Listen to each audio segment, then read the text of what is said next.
함께 보십니다. 잠언서 29장입니다. 잠언서 29장 15절로 18절 말씀, 구약성경 944면에 있습니다. 구약성경 944면 잠언서 29장 15절에서 18절 말씀까지입니다.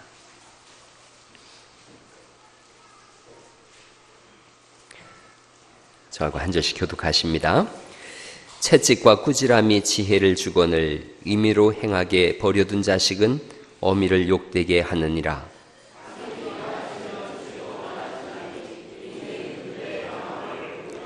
네 자식을 징계하라. 그리하면 그가 너를 평안하게 하겠고 또 내 마음에 기쁨을 주리라. 묵시가 없으면 백성이 방자에 행하거니와 율법을 지키는 자는 복이 있느니라. 아멘.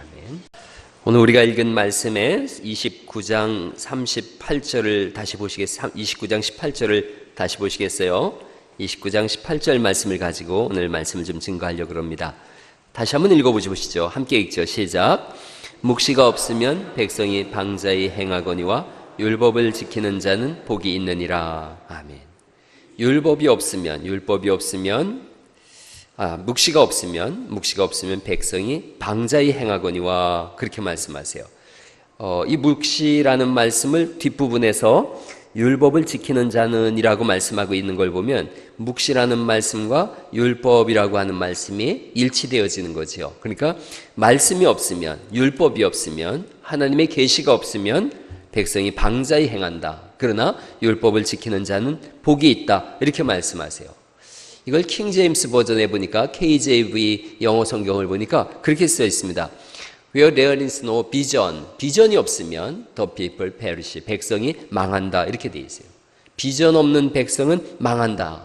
하나님의 말씀이 없는 백성, 비전이 없다, 말씀이 없다는 것을 킹 제임스 버전은 비전이 없다 이렇게 표현을 했어요. 그럼 거꾸로 말씀드리면 하나님의 말씀이 주어지면 비로소 산다는 거예요. 그 말씀이 주어지면 어떻게 살아야 하며 무엇을 해야 되는지 비로소 알 수 있다는 거죠. 여러분 사도행전 2장에 보니까 하나님의 성령이 백성들에게 임했어요. 하나님께서 그들에게 성령을 부어주셨어요. 그러자 뭘 해야 되는지 어떻게 해야 되는지 이걸 알게 되어졌어요.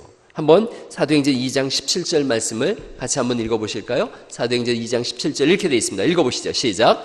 하나님이 말씀하시기를 말세에 내가 내 영을 모든 육체에 부어주리니 너희의 자녀들은 예언할 것이요 너희의 젊은이들은 환상을 보며 너희의 늙은이들은 꿈을 꾸리라. 이렇게 말씀하세요. 자, 성령이 부어졌어요. 그러자 이들이 환상을 보고 꿈을 꾸기 시작합니다. 즉 비전을 가진 사람들이 되어져요. 비전을 가진 사람들을 비저널이라 그래요. 비전을 가진 사람들이 되어져요. 무엇을 어떻게 행해야 되는지 알고 실천해요. 세례를 받고 사도들의 가르침을 따라요. 서로 교제하고 떡을 떼고 기도하기에 힘써요. 그리고 물건을 서로 통용합니다. 재산과 소유를 팔아서 사도들한테 갖다 줬더니 사도들이 각 사람의 필요에 따라서 나눠주기 시작했어요. 성전에 모여서 기도하기를 힘썼고 하나님을 찬송했어요. 그때 모든 백성들이 그들을 칭찬하는 거예요. 칭송하는 거예요. 그리고 하나님께서는 구원받는 백성들을 날마다 더하게 하셨다. 이렇게 말씀하세요. 하나님이 비전을 주셨더니 사람들의 모든 삶의 양식이 다 바뀌어졌다는 거예요. 어떻게 하면 다른 사람을 섬길까? 누구를 도울까? 어떤 선한 일을 감당할까? 여기로 나가더라는 거죠. 성령님이 그들에게 오고 임하고 말씀을 따라 살자 예루살렘이라고 하는 지역사회 전체가 바뀐 거예요. 문화가 바뀐 거예요. 여러분 이 부분을 제가 쉬운 성경으로 한번 찾아봤어요. 쉬운 성경과 현대인의 성경으로 보니까 이렇게 돼 있어요. 위에 부분을 한번 같이 읽어보실래요? 시작. 묵시가 없으면 백성이 제멋대로 날뛴다. 밑에 부분 읽어보시죠. 시작. 하나님의 계시가 없으면 백성이 무질서하게 된다. 말씀이 없으면 제멋대로 날뛴대요. 계시가 없으면 무질서하게 된다는 거예요. 하나님의 말씀이 주어지면 그렇다면 질서가 생겨나는 거예요. 방향성이 생기는 거예요. 어떻게 살아야 되겠다 이 마음이 드는 거죠. 중요한 것은 사람마다 다 비전이 있어요. 나는 이런 꿈을 꾸고 있어요. 저런 비전을 가지고 있어요. 그런데 그 비전이 하나님의 말씀과 연합되지 않으면 자신의 야망이나 욕망으로 빠져들기 시작해요. 하나님의 비전이 주어지면 다른 사람을 보게 되어져요. 어떻게 섬길까? 이렇게 되어지는 거예요. 이스라엘이 페르시아로 끌려갔어요. 그 페르시아의 고관 대작 중에 한 사람이 느헤미야예요. 포로로 끌려갔는데 고관 대작이 됐어요. 자, 잘 먹고 잘 살죠. 동족이 어떻게 됐든 나는 점점 지위가 올라가고 잘 먹고 잘 살지, 이렇게 생각할 수 있어요. 이 사람은 하나님의 사람이거든요. 말씀이 그 속에 있어요. 그러자 성이 무너지고 동족들이 곤궁하다, 이 말을 들었어요. 그러자 이 사람이 밤마다 울면서 기도했어요. 수없이 금식하면서 하나님 앞에 기도했다. 성경에 그렇게 돼 있어요. 자신의 부귀영화가 아니라 어떻게 동족을 살릴 것인가, 여기로 나아가는 거예요. 그것을 성경은 말씀을 가진 비전의 사람들이라고 하는 거죠. 그가 그 비전을 품었어요. 그리고 외치죠. 성을 중건하자, 이렇게 외쳐요. 가슴이 불타올랐어요. 그러자 이 비전이 다른 사람에게도 공유되어져요. 그래서 다른 사람들도 구름처럼 일어나서 일어나 건축하자, 이렇게 되어져요. 거룩한 비전을 가진 사람이죠. 예수님의 제자들은 그 갈릴리 아주 작은 마을에 어부로 살았어요. 이스라엘 땅이 강원도 땅만한 작은 나라예요. 저기 노랗게 점 찍어 놓은 데가 저기가 예루살렘이에요. 가나안 땅이에요. 아주 작아요. 강원도 땅만이에요. 여기서 이 세상이 전부인 줄 알고 살았어요. 예수님께서 오셔서 하나님 나라가 있다, 그 하나님 나라를 가는 것이 예수님을 믿는 것이다 라고 본인을 드러내기 시작하셨어요. 그리고 땅끝까지 이르러 주의 증인 되어져라, 이 복음을 전해라, 온 세상 사람들을 살리는 일에 너희가 소용될 거다. 아니, 강원도 땅에 아주 작은, 점 하나도 찍기 어려운 그 지역에 살던 어부들인데 그들 12명을 불러 모아놓고서 땅끝까지 이르러 주의 증인 되라, 온 세상 사람들을 다 살리라. 이들이 구름처럼 일어나기 시작했어요. 속에서 불이 타오르기 시작했죠. 그래서 이들이 외치는 거예요. 예수님을 믿고 구원을 받으라. 영원한 하나님 나라를 함께 유업으로 받자. 예수님 믿고 나도 살고 너도 살자. 예수님 믿고 구원받으라. 이렇게 외치기 시작했어요. 죽음이 그들에게 닥쳐와도 물러서지 않는 거예요. 비전을 가졌거든요. 어떻게 하면 다른 사람들의 생명을 살릴까? 여기로 나가는 거예요. 아무도 이 불타는 비전을 가진 사람들을 막을 수가 없었어요. 교회가 어떤 곳인가? 교회는 하나님의 말씀 위에서 비전을 제시하는 곳인 줄 믿으시기 바랍니다. 어떻게 세상을 살릴까? 여기에 교회의 목적이 있는 거예요. 어떻게 구원의 복음을 증거하며 저들에게 예수 그리스도를 증거함으로 인해서 온 세상이 하나님의 나라, 하나님의 백성이 될까? 이 비전을 제시하는 것이 교회예요. 교회는 우리끼리 잘 먹고 잘 살자, 여기로 나가질 않아요. 우리가 가진 것을 어떻게든 나눠서라도 저 사람을 어떻게 살려낼 것인가, 여기로 나가는 거죠. 이 비전이 다른 거예요. 욕망으로 나가지 않아요. 욕심으로 나가지 않아요. 다른 사람을 살리는 걸로 나가요. 이기주의로 나가는 것이 아니라 이타주의로 어떻게 남을 이롭게 할 것인가, 여기로 나가요, 교회가. 그래서 독재에 빠지지 않는 거예요. 그래서 교회는 비전을 제시하는 곳이 되어지고 세상을 살리는 곳이 되어져요. 마틴 루터 킹이라고 하는 분에 대해서 우리가 많이 들었지요. 인종차별로 노예처럼 살고 있는 동족을 보면서 분노가 치밀었어요. 비전을 품었어요. 내 동족들을 이 노예 생활에서 벗어나게 해야 되겠다. 이 비전에, 이 꿈에 생명을 걸었어요. 이 사람이 35살에 최연소 노벨 평화상을 받아요. 39살에 암살당해요. 험난한 노예 해방의 길이지만 물러서질 않습니다. 하나님이 주신 비전이 그 속에 있었거든요. 여러분, 이분이 연설한 것을 저도 옛날에 영어로다가 I have a dream 그러면서 외친 말들이 있었어요. 이렇게 되어져요. 제가 한번 읽어볼게요. 나에게는 꿈이 있습니다. 긴 부분인데 제가 몇 부분만 추려봤어요. 언젠가 내 아이들이 자신의 피부색이 아니라 인격으로 평가받는 나라에서 살게 되리라는 꿈이 있습니다. 지금 나에게는 꿈이 있습니다. 언젠가 흑인 소년 소녀들이 백인 소년 소녀들과 형제 자매처럼 손을 마주잡게 되리라고 하는 꿈이 있습니다. 지금 나에게는 꿈이 있습니다. 언젠가, 그 다음 같이 한번 읽어보죠. 시작. 주님의 영광이 나타나 모든 인류가 그 영광을 함께 보게 되리라 하는 꿈입니다. 이것이 우리의 희망입니다. 그가 본 미래처럼, 이 사람은 그 노예 해방을 보지 못했지만 그가 꿈꾼 미래처럼 노예 해방에서 벗어나 노예 해방을 이루었지요. 비전이에요. 나의 만족이 아니라 모두의 행복을 어떻게 이뤄갈 것인가. 하나님은 그런 비전의 사람들을 역사의 주인공으로 세우세요. 오늘 스승의 주일이라 그래요. 스승의 주일. 어떤 교사가 될 건가? 한 줄의 비전을 물려주는 그런 선생님들 될 수 있기를 간절히 바랍니다. 한 줄의 비전을 우리 자녀들에게 물려준다면, 우리 아이들에게 물려준다면 그들이 또 그 다음 세대에 또 한 줄의 비전을 물려줄 거예요. 다른 사람을 어떻게 살릴 것인가, 복음을 통해서 어떻게 영생을 얻게 이끌어갈 것인가 하는 거지요. 미국 최고의 명문 고등학교 중에 필립스 아카데미라고 하는 고등학교가 있어요. 여기에 35명의 한 명꼴로다가 미국 명사 임명사진에 든대요. 백만장자 비율, 초인류대학 진학률, 거기서 가장 높은 명문 고등학교라 그래요. 이 학교가. 이 학교를 명문으로 만든 그런 방법이 뭡니까? 명문으로 이끌어낸 비결이 뭡니까? 그럴 때 딱 한 줄이라 그래요. 건국 이념이 라틴어로 non sibi 이렇게 돼 있다 그래요. non sibi. 저도 라틴어 잘 모르는데 보니까 그런 거예요. not for self. 나 자신으로부터가 아니라. 즉 자신을 위해서가 아닌, 이게 학교의 비전이래요. 건학 이념이래요. 나 자신이 아닌, 나 자신을 위한 것이 아닌, 부자가 되고 성공하고 잘 먹고 잘 사는 게 나를 위한 것이 아니라 성공하는 것이 다른 사람을 위한 거라는 거죠. 우리의 공부 방법과 많이 달라요. 저도 어릴 때부터 계속 부모님한테 들은 게 공부해서 남주냐는 거죠. 공부해서 남주냐. 다 누구 잘 되라고 하는 말이라는 거예요. 다 너 잘 되라고 하는 말이다. 공부해서 남주냐?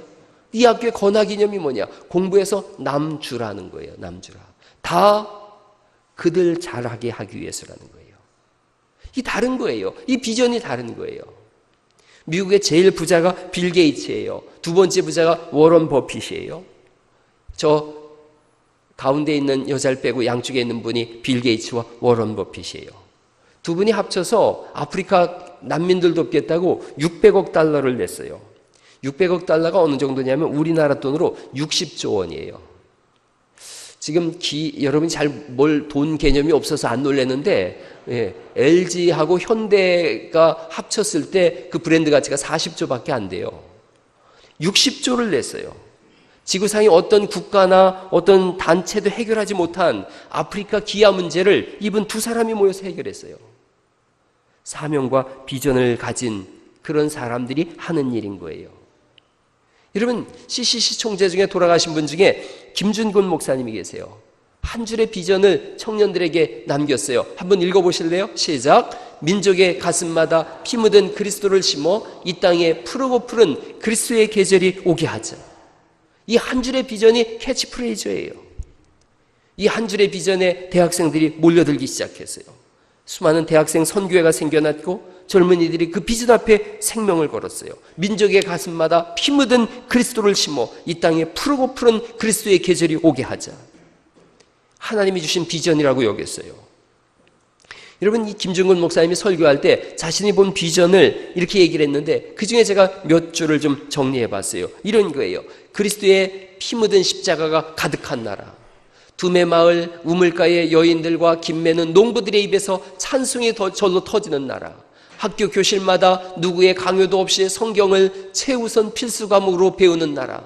예수 안 믿는 것이 옛날에 상놈이 된 것만큼이나 부끄러워서 혼인길도 막히는 나라. 태어나는 어린이들의 모태에서부터 기도와 신앙의 핏줄에서 자라는 나라. 국가와 국정의 대소사를 논할 때 의뢰의 주의 뜻이 앞서고 경건한 기도로 시작하는 나라. 이분이 이런 얘기도 했어요. 그리스도인이 단 옷 단추는 절대로 떨어지지 않게 하자. 그러면서 이런 말을 한 거예요. 마지막에 그런 날이 온다면 그날의 기독교의 옛 성지 예루살렘이나 로마를 관광하는 사람보다 지금 역사하시는 성령의 현장을 보기 위해 관광의 발이 줄을 이을 것이며 그들은 입을 모아 코리아 그대는 과연 동방의 빛이라 할 것이다. 지금 이 시대에는 어떤 사람이 필요한가? 하나님의 말씀에 서서 비전을 던져주는 사람이에요. 비전을 던져주는 선생님, 비전을 던져주는 어른이 필요한 시대죠. 마태복음 5장 14절 말씀에 너희는 세상의 빛이다 그러시면서 우리 보고 꺼진 등불이 아니라는 거예요. 켜진 등불로 산 위에 있어서 그 동네뿐 아니라 온 세상을 비추는 사람들이라는 거죠. 비전의 사람은 모두의 길을 밝히는 높은 산에 걸린 등불이에요. 한번 읽어보죠. 시작. 비전의 사람은 모두의 길을 밝히는 높은 산에 걸린 등불이다. 옆 사람한테도 알려주세요. 당신은 높은 산에 걸린 등불입니다. 한번 해주세요. 시작. 높은 산에 걸린 등불입니다. 그 비전을 가진 사람이에요. 이런 그 비전을 품고 불을 꺼뜨리지 않기를 간절히 바랍니다. 오래전에 나온 책 중에 아들아 머뭇거리기에는 인생이 너무 짧다라고 하는 책이 있어요. 이 책에서 저자가 강원구라고 하는 분인데 이런 거예요. 억만금의 재산보다 한 줄의 비전을 물려주라는 거예요. 아주 이 가슴 뛰는 얘기를 했어요. 오직 내가 도달하려는 높이까지만 나는 성장할 수 있다. 오직 내가 추구하려는 하는 거리까지만 나는 갈 수 있다. 오직 내가 살펴볼 수 있는 깊이까지만 나는 볼 수 있다. 오직 내가 꿈을 꾸는 정도까지만 나는 될 수 있다. 오늘 무슨 꿈을 꾸기 사세요? 어떤 걸 이루고자 하세요? 오늘 대표 기도자가 그런 기도했어요. 익산을 넘어 이 나라와 지구촌 구석구석까지 복음을 증거하는 교회. 많은 교회들이 비전이 교회 문 밖을 넘어서질 못해요. 교회 문 안에만 있어요. 그래서 우리끼리 어떻게 하면 잘 먹고 행복하고 잘 살고 우리끼리만 화평하자 문을 못 넘어서요. 그래서 위대한 비전을 공유하지 못해요. 근데 진짜 비전이, 주님의 비전이 뭔가? 문을 넘어서는 거예요. 익산에 30만이 있는데 이 30만에게 어떻게 복음을 전할까? 전라북도에 있는 사람들, 호남권에 있는 사람들, 나아가서 이 지구촌에 있는 사람들에게 어떻게 먹을 것을 주며 복음을 증거할 것인가? 우리가 꿈꾸는 만큼, 보는 만큼 하나님은 일하실 줄 믿습니다.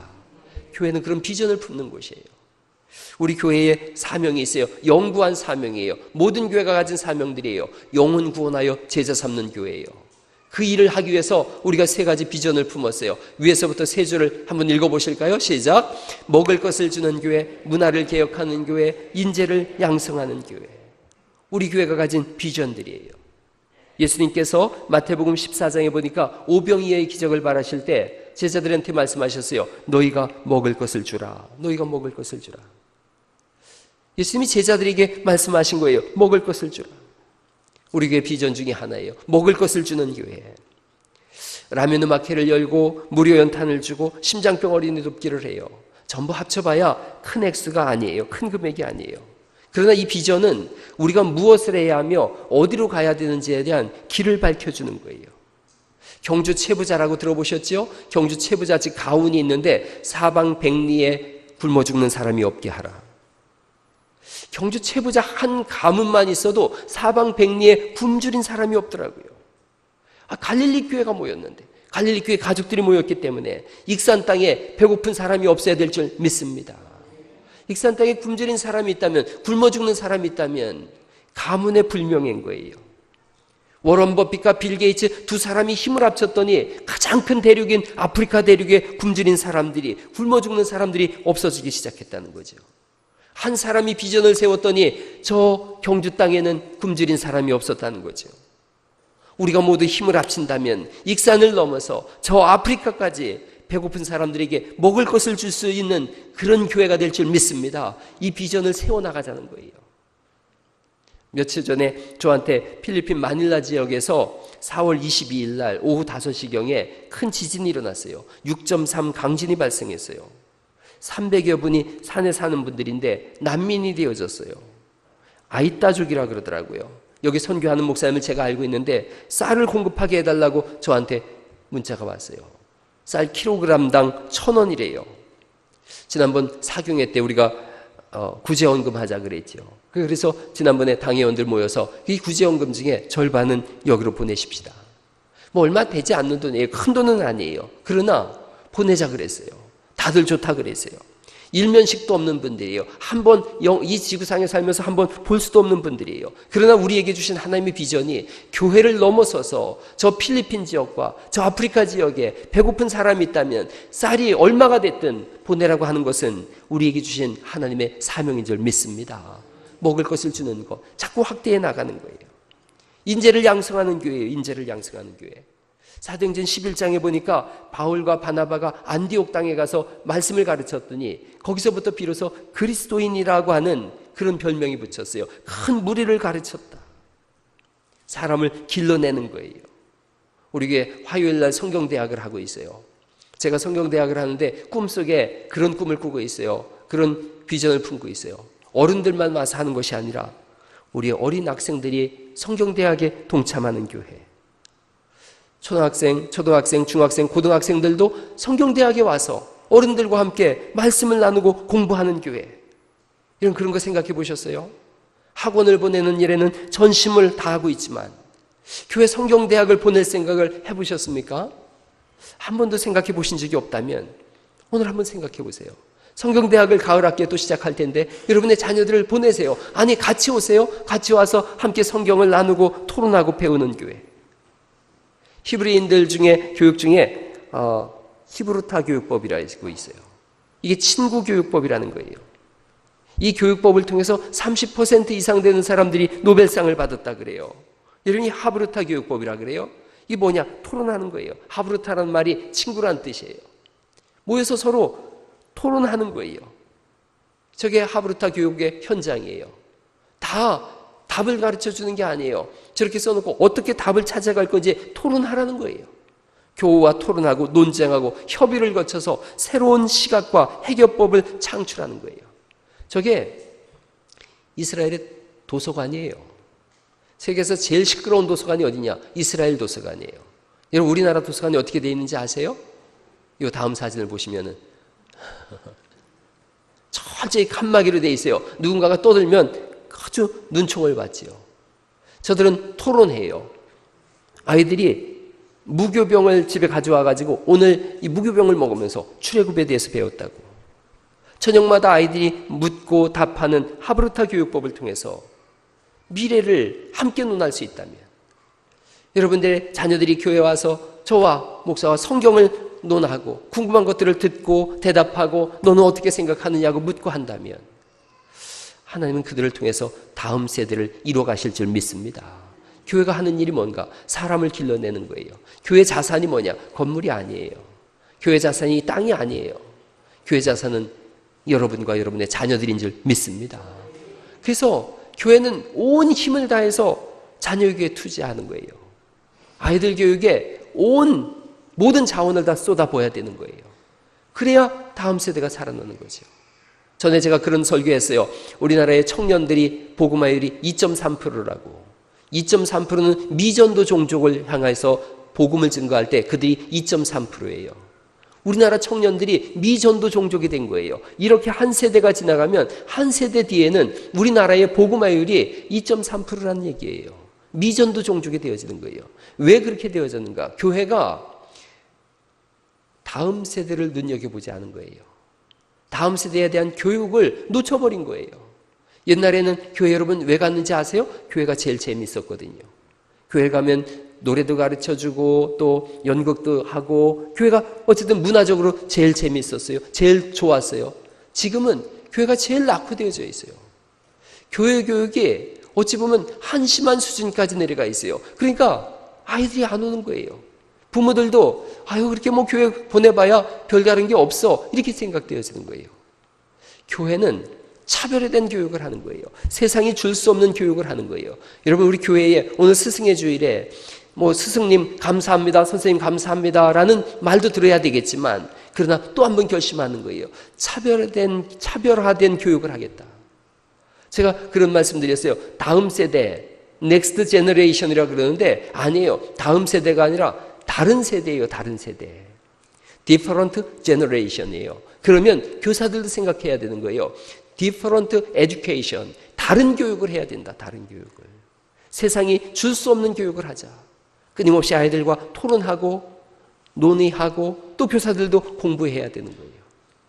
자전거를 이렇게 세워놨어요. 아파트 문 옆에 이렇게 세워놨어요. 다른 집 문 옆에. 아빠가 나와가지고 야 자전거 저기다 세워두면 되냐? 치워. 그랬더니 알았어. 치우고 있어요. 유대인들 같으면 이렇게 얘기한다는 거예요. 자전거가 저기 있네. 누구네 집 앞에 있냐? 옆집 앞에 있지. 그분이 문을 확 열면 어떻게 될까? 자전거가 넘어지겠지. 넘어지면 어떻게 돼? 자전거가 고장 날걸? 그럼 어떻게 해야 되나? 내가 치워야지. 그렇게 한다는 거예요. 대화를 해나간다는 거죠. 우리 교회 교육도 하브르타 교육 같은 대화를 끊임없이 하세요. 아이들을 앉혀놓고 묻고 대답하고 묻고 대답하고 그렇게 하세요. 분반 공부가 그래서 좋은 거예요. 끊임없이 대화가 이루어지니까. 다른 교육을 해야 돼요. 아이들에게 더 많이 관심을 기울이시고, 여기 교회에 중직자들이 다 모여 있으니까 교회 학교에서 뭔가 재정을 요청할 때는 묻지도 따지지도 마시고 그냥 지출해 줄 수 있기를 간곡히 부탁을 드립니다. 그런다 그래서 막 이렇게 지혜롭게 잘 하세요. 다른 교육을 해야 돼요. 인재를 양성하는 거, 교회의 다음 세대에 사활이 걸린 문제예요. 여러분, 세 번째로 문화를 개혁하는 교회라고 우리가 표방했어요. 문화를 개혁하는 교회. 마태복음 8장에 보니까 예수님께서 나병 환자의 손을 잡았어요. 나병 환자의 손을 잡으면 유대인들이 가지고 있는 생각에 나병 환자가 가지고 있는 저주가 건강한 사람에게로 옮겨온다고 생각했어요. 아무도 손을 잡지 않았어요. 그런데 예수님이 손을 잡으셨어요. 그러자 예수님의 거룩하심이 나병 환자의 부정함을 몰아내셔서 그를 깨끗하게 한 줄 믿으시기 바랍니다. 교회가 세상에 손을 잡고 세상에 동화되는 것이 아니라 세상을 바꿔놓는 것이 교회인 줄 믿으시기 바랍니다. 세상을 변혁시키는 것이 어딘가 교회에 있는 거예요. 1960년대에 미국에서는 반전운동과 함께 히피족이 등장했어요. 프리섹스, 마약, 록큰롤, 평화주의, 신비사상 이런 것들을 주장했어요. 미국을 대표하는 단어가 히피족이었어요. 극도로 혼란한 시기에 다 포기했어요. 젊은이들을. 60년대 그 청교도가 막 휩쓸고 지나간 사람들의 머릿속에 이들이 찢어진 옷을 입고 마약을 하고 대마를 피우면서 혼숙을 하고 그러니까 이 나라는 미래가 없다 그랬어요. 71년대 갈보리 채플의 척 스미스 목사님이라고 계세요. 척 스미스 목사님이 교회를 히피족들한테 개방을 했어요. 이들은 맨발로 다녔거든요. 자연으로 돌아간다 이러고 맨발로 가고 교회 안에 들어왔는데 맨발로 들어왔어요. 찢어진 옷을 입고 왔어요. 그 당시엔 찢어진 청바지는 상상도 못했는데 이들은 일부러 그렇게 입고 다니는 거예요. 찢어진 청바지를 입고 교회 안에 들어왔어요. 복도에서도 대마를 피우기 시작했어요. 사람들이 저 교회는 다 망할 거라 그랬어요. 그런데 그들에게 말씀이 들어갔어요. 오늘 우리가 읽은 말씀이지 않습니까? 묵시가 없으면 백성이 방자히 행하지만, 하나님의 말씀이 없으면 무질서하게 행하지만 말씀에 들어가면 그들에게 질서가 잡힌다고 하나님의 말씀을 들었어요.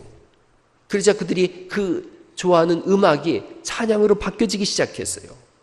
그리고 새로운 찬송 문화가 생겨났어요. 72년 엑스플로 72가 개최되었는데 저녁에 있던 미국의 청년들이 모여들기 시작했어요. 히피족들이 모였어요. 8만 명이 모였어요. 그래서 예배를 드렸어요.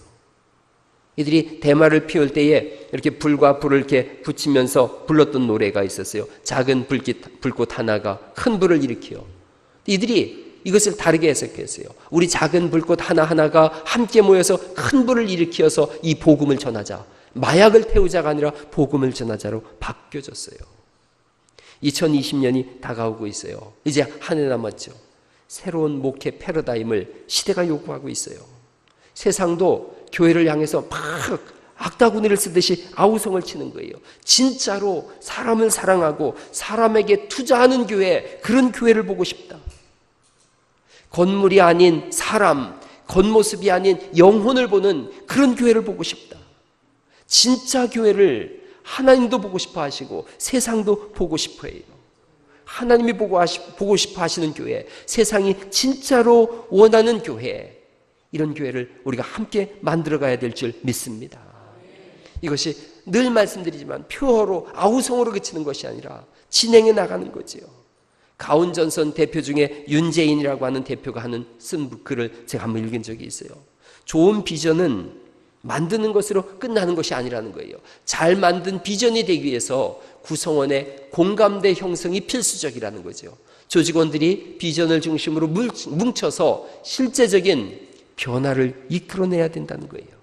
한두 사람이 비전을 외쳐가지고는 안 된다는 거죠. 이것이 전파되고 전도되어져서 모두가 공유해야 된다는 거예요.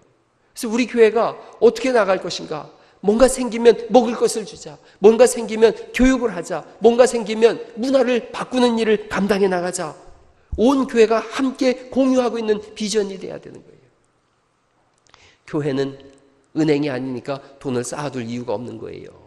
교회는 부동산 투기하는 곳이 아니니까 땅값이 올라가기를 기대하는 곳이 아닌 거예요. 교회는 어떻게 사람을 살릴까? 어떻게 복음을 증거할까? 어떻게 세상을 구원할까? 여기에 우리의 관심이 있는 줄 믿습니다.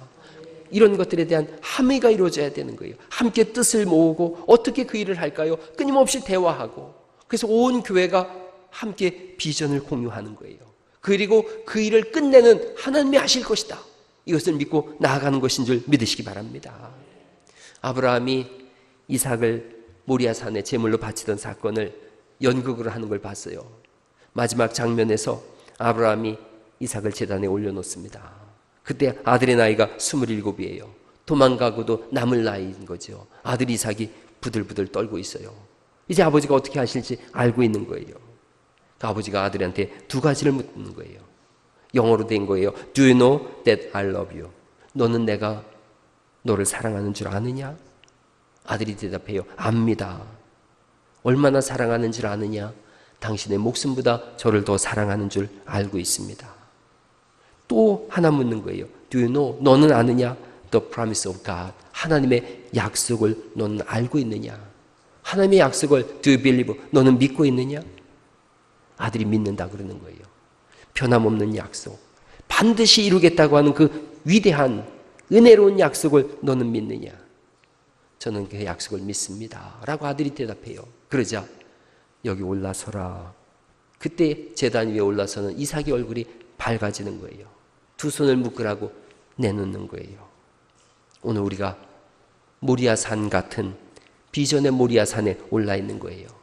두 손을 펼쳐서 하나님 앞에 내어놓는 거예요. 하나님, 우리가 이 비전을 가지고 있습니다. 먹을 것을 주는 비전을 가지고 있고, 인재를 양성하는 비전을 가지고 있으며, 문화를 개혁하는 비전을 가지고 있습니다. 하나님께서 이 일을 우리를 통하여 행하실 줄을 믿습니다 라고 손을 내밀었고, 이제 하나님께서 우리의 손을 붙잡고 이 위대한 일을 이루실 줄을 믿습니다.